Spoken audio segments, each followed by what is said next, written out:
Independent Urdu کی live update کے ساتھ میں ہوں محمد اشتیاق۔ اس وقت میرے ساتھ موجود ہیں ہارون رشید صاحب اور ظفر سید۔ گزشتہ روز یعنی منگل کو ڈی چوک اور تمام بلو ایریا تقریباً میدان جنگ بنا رہا۔ آج حالات معمول پر آنا شروع ہو گئے ہیں۔ تحریک انصاف کی ریلی جب تمام رکاوٹیں عبور کر کے یہاں پہنچی تو پی ٹی آئی نے جشن منایا اور اسے ایک بڑی کامیابی قرار دی جا رہی تھی، لیکن گزشتہ روز بازی پلٹ گئی جب رات کو حکومت کی طرف سے ایک کریک ڈاؤن ہوا اور طاقت کے استعمال کے ساتھ یہ علاقہ خالی کرایا گیا۔ ہارون صاحب، آپ کل سارا وقت دیکھتے رہے۔ یہ ایک انپریسیڈنٹڈ نہیں ہے کہ عموماً اس سے پہلے جب یہاں احتجاج ہوتا تھا تو مذاکرات کے ذریعے معاملات حل کیے جاتے تھے اور یہ جگہ خالی کرائی جاتی تھی یا کسی طرح کسی مفاہمت کے ذریعے یہ معاملات طے پاتے تھے، لیکن طاقت کا استعمال ہوا۔ آپ کیا کہتے ہیں؟ دیکھیں، انفارچونیٹ ہے جہاں بھی طاقت کا استعمال ہوتا ہے۔ یہ سیاسی مسائل تھے، سیاست سے ہی حل ہونے چاہیے، لیکن میں یہ کہتے ہوئے کسی ایک فریق کو دوش نہیں دے رہا، میرا خیال میں دونوں طرف سے تھا، لیکن مسئلہ یہ رہا کہ شطرنج کی گیم کی طرح جب سے پی ٹی آئی نے 24 نومبر کا اعلان کیا تھا ڈی چوک پہنچنے کا اور فائنل کال کا، تو اس وقت سے ایک چیس گیم دونوں کے درمیان چل رہی تھی اور پل پل صورتحال بدل رہی تھی۔ پہلے خیال تھا کہ شاید اور حکومت بھی بڑا اصرار کر رہی تھی کہ ہم ڈی چوک کسی صورت نہیں ان کو پہنچنے دیں گے اور جو بھی آئے گا ان کو گرفتار کیا جائے گا۔ دوسری طرف پی ٹی آئی جو تھی وہ سنگجانی پہ، اگرچہ عمران خان کہا جاتا ہے کہ اتفاق کر گئے تھے کہ ہم وہاں دھرنا دیں گے، لیکن پھر بشرا بی بی نے اوور رول کیا ان کو اور فیصلہ ہوا کہ نہیں، ہم نے ڈی چوک ہی پہنچنا ہے۔ تو اب اس کے بعد جو کل یہ رات یہاں کارروائی ہوئی اور کافی طاقت کا استعمال ہوا جس کے ذریعے مظاہرین کو ہٹایا گیا۔ ابھی تک جو حکومت کی طرف سے تو کوئی فگر سامنے نہیں آئے ہیں کہ کتنے لوگ زخمی یا ہلاک ہوئے، لیکن پی ٹی آئی والے کہہ رہے ہیں کہ ان کے اب تک کی جو تصدیق شدہ ان کے پاس ہے اور اس کی تصویر بھی انہوں نے جاری کی ہیں، کوئی 8 کارکن وہ کہہ رہے ہیں کہ اس تشدد میں جان سے گئے ہیں۔ کئی کی ایک لسٹ بھی سوشل میڈیا پہ چل رہی ہے جس میں پولی کلینک میں جو لائے گئے ہیں مظاہرین سب ینگ ایج ہیں، 1 یا 2 لوگ 35 سال کے تھے جس میں ایج دیکھ رہا تھا، لیکن جو سب سے حیران کن اور تشویشناک بات یہ تھی کہ اس میں لکھا ہوا تھا کہ سب کو گن شاٹس آئے ہیں، وونڈز آئے ہیں، جو گولی چلنے سے زخمی ہوئے ہیں۔ تو اب مجھے نہیں پتا کہ وہ ویریفائڈ ہے یا نہیں ہے، یا کوئی، چونکہ سوشل میڈیا پہ ہر چیز تصدیق شدہ ہوتی بھی نہیں ہے، ہم کوشش کر رہے ہیں کہ اس کی تصدیق کریں کہ کتنے زخمی ہوئے اور کتنے ہلاک ہوئے، لیکن لگتا ہے کہ کافی زور زبردستی ہوئی کل، اور پہلے تو آنا نہیں دینا چاہیے تھا یہاں تک مظاہرین کو، اور اگر پھر آ گئے تھے تو پھر جو اسٹریٹجی اپنائی گئی ریاست کی طرف سے، وہ اس پہ اب سوال ضرور اٹھیں گے کہ کیا اس میں اگر جانی نقصان ہوا یا ایک سیاسی پارٹی یہ کرنا چاہ رہی تھی تو اس کو پہلے تو آنے کیوں دیا گیا یہاں تک، وہیں روک لیا جاتا جہاں روکا جا سکتا تھا شہر سے باہر۔ تو یہ سارے سوالات ہیں جن کے جواب آنے والے دنوں میں شاید واضح ہونا شروع ہوں۔ تو یقیناً یہ اگرچہ یہ علاقہ صاف ہو گیا ہے، حالات معمولات زندگی بحال ہونا شروع ہو گئے ہیں، لیکن یہ کسی کی پسپائی یا کسی کی فتح ظاہر نہیں کرتی، کیونکہ اس کے اثرات دور رس ہوں گے۔ یقیناً اگر وہ لوگ یہاں سے واپس بھی گئے ہیں تو اس کا کوئی نہ کوئی رد عمل وہاں سے آئے گا، یا حکومت کو کسی طرح کا سیاسی طور پر ہو سکتا ہے کہ مشکلات کا سامنا کرنا پڑے۔ تو لیکن کیا آپ سمجھتے ہیں کہ تحریک انصاف کی جو قیادت تھی، جو لوگ ساتھ آئے تھے، ان کی کوئی حکمت عملی تھی؟ کیونکہ خود کہا جا رہا ہے کہ یہ تو ایک ورکرز کا شو تھا، قیادت کہیں نظر نہیں آئی۔ میرے خیال میں سارا قیادت ہی اس کو لیڈ کر رہی تھی، جو کال دی گئی، فائنل کا نام اس کو دیا گیا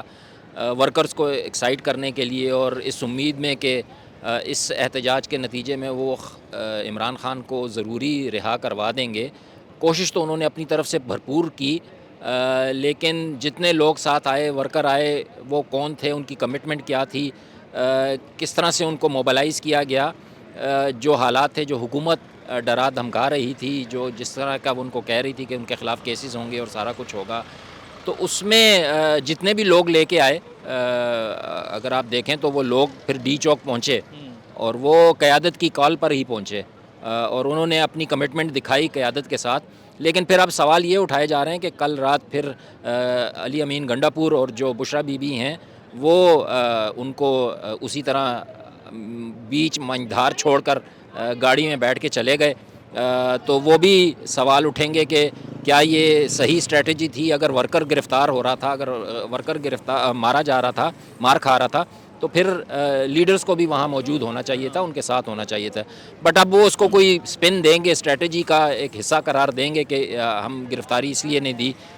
کہ یہ اس کے عوامل ہو سکتے تھے. لیکن میرا خیال ہے لیڈرشپ نے ہی سارا پلان کیا اور بڑی پراپر پلاننگ کے ساتھ آئے. ہمیں یہ بھی اطلاعات تھیں کہ جب وہاں سے پشاور سے چلے تو تمام مظاہرین کو یہ بھی کہا گیا کہ آپ جو اگر کوئی زخمی ہوتا ہے تو وہ اسلام آباد کے ہسپتالوں میں نہ جائے، ان کو سیدھا پشاور لے کے جائیں. پہلے تو وہیں ان کی ایڈ ویڈ ہو، جو بھی فرسٹ ایڈ ان کو ملے، ایمبولینسز ساتھ لے کے آئے ہوئے تھے اور ان کو وہاں لے کے جائیں. تو اسٹریٹجی پوری تھی، بٹ میرا خیال میں یہاں پہنچ کے اسٹریٹجی ذرا سی کمزور ہو گئی کہ وہ ریلیکس ہو گئے. میرا خیال ہے کہ جی ڈی چوک پہنچ گئے ہم، بس اب اس کے بعد ہمیں کوئی یہاں سے نکال نہیں سکتا. تو اس کے بعد ہم نے ماضی میں دھرنوں میں یہ دیکھا تھا کہ جو پارٹی آتی ہے وہ پھر اپنا جو دائرہ ہے اس کو مضبوط کرتی ہے، وہ باڑ بھی لگاتی ہے، وہ اپنے چوکیدار بھی کھڑے کرتے ہیں، وہ کسی کو قریب نہیں آنے دیتے. تو وہ والی پھر کل نظر نہیں آئی. جیسے ڈی چوک پہنچ کے انہوں نے جشن منانا شروع کر دیا اور this was the and, that was I think but وہاں پہ آ کے اسٹریٹجی جو ہے وہ کمزور ہو گئی تھی. جی آپ نے صحیح کہا کہ یہاں تک پہنچنے تک کی تو شاید حکمت عملی خاصی متاثر کن تھی، لیکن یہاں آ کر کیا ہوا وہ شاید وہ ایکسپیکٹ بھی نہیں کر رہے تھے. ظفر سید صاحب سے بات کرتے ہیں کہ حکومت کی طرف سے کہا گیا کہ تحریک انصاف کی جو بظاہر جو قیادت نظر آ رہی ہے وہ نہیں بلکہ کوئی خفیہ ہاتھ پارٹی کو چلا رہا تھا. تو وہ خفیہ ہاتھ کون تھا؟ اس کے بارے میں آپ کیا بتائیں گے ہمارے ناظرین کو؟ اشتیاق صاحب، جب خفیہ ہاتھ کی بات کل ہمارے وزیر داخلہ نے کہی تو اس کے بعد ایک بڑی اسپیکولیشنز کا بازار گرم ہو گیا کہ بھئی خفیہ ہاتھ کیا ہے، کیونکہ ہمارے معاشرے میں اور ہم نے ماضی میں دیکھا ہے کہ خفیہ ہاتھ سے عام طور پہ اسٹیبلشمنٹ ہی مراد لی جاتی ہے. تو اس سے کافی مطلب افواہوں کا بازار تھا کہ خفیہ ہاتھ کس کا ہے، کیا اسٹیبلشمنٹ کے اندر کوئی دھڑے بن گئے ہیں، کون ہے خفیہ ہاتھ. پھر بعد میں انہوں نے خود ہی وضاحت بھی کر دی کہ خفیہ ہاتھ سے مراد بشرا بی بی ہیں. اور بشرا بی بی لیکن اس کی سمجھ نہیں آئی کیونکہ بشرا بی بی تو لیڈ کر رہی تھیں، وہ تو فرنٹ پہ تھیں. تو اس سارے واقعے میں یہ جو کل ایپیسوڈ ہوا ہے تو اس میں بشرا بی بی ایک بہت ہی طاقتور ایک لیڈر کے طور پہ ابھر کے سامنے آئی ہیں،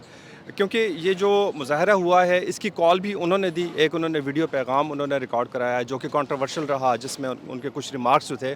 تو اس کے اوپر آج تک باتیں کی جا رہی ہیں. لیکن انہوں نے پھر جیسے لیڈ کیا اور جیسے وہ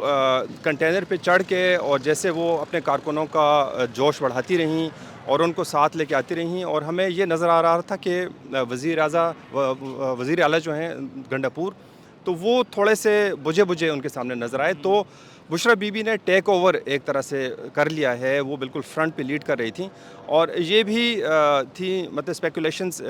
اور یہ بھی خبریں چل رہی ہیں کہ عمران خان بھی راضی ہو گئے تھے سنگجانی کے مقام پہ رکنے کا، لیکن بشرا بی بی نے ان کو ویٹو کر دیا اور وہ اپنے کارکنوں کو لے کے ڈی چوک تک پہنچنے میں کامیاب ہو گئیں. تو بشرا بی بی ایک بہت ہی طاقتور پرسنالٹی کے طور پہ جو کہ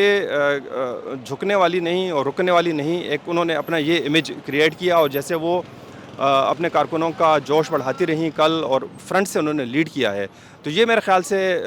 ایک نئی ڈیولپمنٹ ہوئی ہے کہ تحریک انصاف جس کے لیڈر عمران خان اتنے عرصے سے اندر تھے تو ان کے پاس کوئی ان کے پاس متبادل قیادت نہیں تھی، اور اس میں پھر بہت سارے لوگ تھے جو آپ نے دیکھا کہ کوئی آ کے کچھ بیان دیتا تھا، دوسرا آ کے کچھ بیان دیتا تھا. تو لیکن اب ایک ایسا لگتا ہے کہ ایک بظاہر ایک طاقتور ان کو متبادل قیادت مل گئی ہے بشرا بی بی کی شکل میں. تو میرے خیال سے اس سارے جو کل کا واقع ہوا ہے یا اس سے پہلے جو ڈیولپمنٹس ہوئی ہیں تو اس میں ایک شخص یا ایک شخصیت جو ابھر کے سامنے آئی ہے تو وہ بشرا بی بی کی ہے. جی ظفر صاحب، آپ نے یہ تو کہا کہ واقعی وہ ایک بااثر ایک طرح کی سیاسی لیڈرشپ کے طور پر سامنے آئیں، لیکن جس طرح وہ ایک باپردہ خاتون کے طور پہ ان کی شہرت تھی، وہ براہ راست اپنے ورکر سے انہوں نے کبھی بات نہیں کی، تو جو ان کی پہلی انٹری تھی وہ کتنی متاثر کن تھی؟ میرے خیال سے تو بہت زیادہ متاثر کن تھی، کیونکہ ان کا کوئی سیاسی بیک گراؤنڈ نہیں ہے بظاہر، اور وہ کبھی انہوں نے کسی سیاسی ویسے بیک گراؤنڈ پہ عمران خان کے دور میں وہ تو بہت کچھ کرتی رہی ہیں، لیکن عملی طور پہ وہ کبھی جلسے جلوس کی سیاست میں ہم نے نہیں دیکھا ان کو. لیکن وہ جس طرح سے آئی ہیں اور جس طرح سے انہوں نے سارے پروسیشن کو لیڈ کیا ہے، تو وہ میرے خیال سے بہت ہی ایک انفلوئنشل تھیں. اور پھر یہ بھی ایک دلچسپ بات ہے کہ ہم نے سنا ان کے کارکنوں کو کہ وہ کہہ رہے تھے کہ ہمیں بشرا بی بی پہ اعتماد ہے، ہمیں وزیر اعلیٰ پہ اعتماد نہیں ہے، وزیر اعلیٰ کسی وقت بھی یو ٹرن لے کے واپس جا سکتے ہیں. تو وہ یہ بار بار کہہ رہے تھے کہ ہمیں بشرا بی بی جو کہیں گی تو ہم ان کی بات سنیں گے. تو اس سے بھی ظاہر ہوتا ہے کہ عمران خان کے بعد ایک بڑی طاقتور متبادل قیادت سامنے آ گئی ہے. ایک آخری چیز آپ سے کہ جو گزشتہ 2 روز کے دوران آپ یا اس سے پہلے اسلام آباد میں جو موو اراؤنڈ کرتے رہے، ان دنوں میں اور آج میں کیا فرق رہا؟ اس سے پہلے 2-3 دن تک تو اسلام آباد مکمل طور پہ بند تھا، اور ہمیں ادھر ادھر موو کرنے کے لیے متبادل راستے اور جو سائیڈ روڈز ہیں وہاں سے مطلب جانا پڑتا تھا.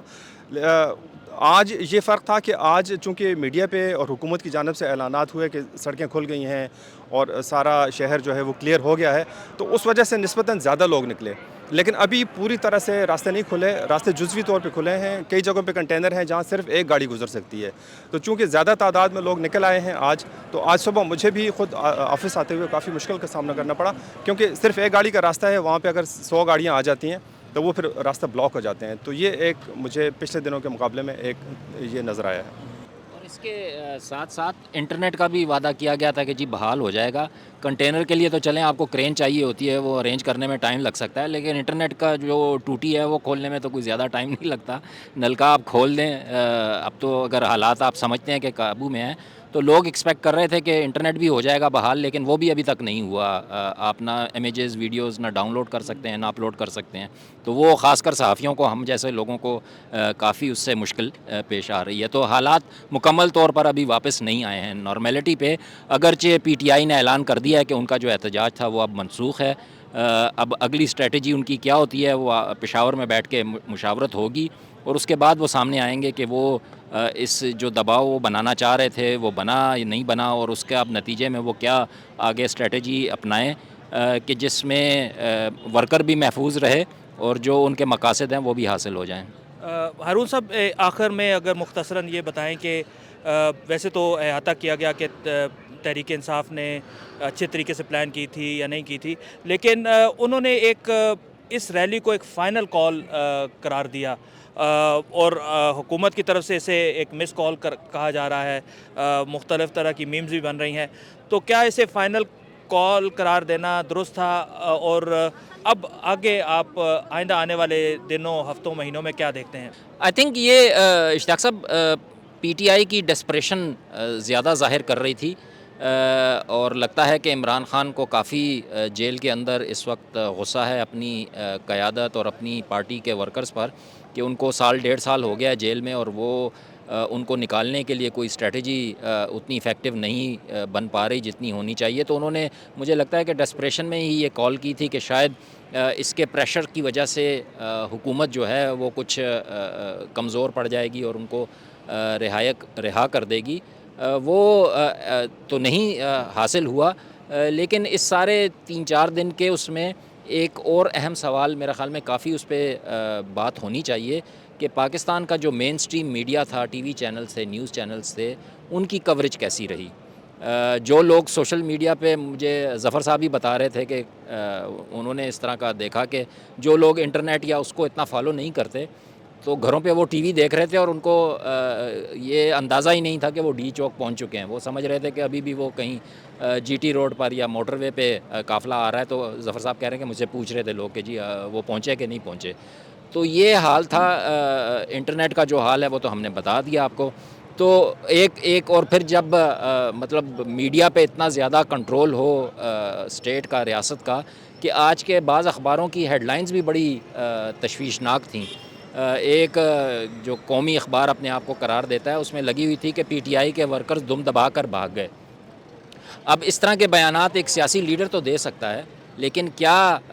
جو میڈیا ہے وہ ان کو یہ پلیٹ فارم دے سکتا ہے کہ وہ جو اول فول بکیں، جو وہ کہیں، آپ من اسی طرح لوگوں کو وہ کنوے کریں. تو مطلب اس طرح سے جو میڈیا تھا مین سٹریم، اس نے مجھے لگتا ہے کہ کھل کر جو ریاست ہے، اسٹیٹ ہے، حکومت ہے، اس کا ساتھ دیا ہے۔ جو نان مین سٹریم تھا، ڈیجیٹل پلیٹ فارمز تھے، وی لاگرز تھے، انہوں نے کچھ وہ رکھا اور لوگوں نے زیادہ تر معلومات انہی کے ذریعے حاصل کرنے کی کوشش کی۔ ہارون صاحب بہت شکریہ۔ اگرچہ اب اسلام آباد میں حالات معمول پر آنا شروع ہو گئے ہیں، تحریک انصاف کے کارکن واپس جا چکے ہیں، جس طرح یہ علاقہ خالی کرایا گیا اسے ایک حکومت کامیابی تو قرار دے سکتی ہے کسی حد تک، لیکن ملک میں استحکام کا سبب تبھی یہ ایسے اقدامات بنیں گے جب سیاسی طور پر بات چیت کے ذریعے کوئی نہ کوئی راستہ نکالا جائے گا، کیونکہ اس کا رد عمل تحریک انصاف کی طرف سے بھی آ سکتا ہے اور دیگر جماعتوں کی طرف سے۔ اب تک کی لائیو اپڈیٹ کے ساتھ اجازت دیجیے۔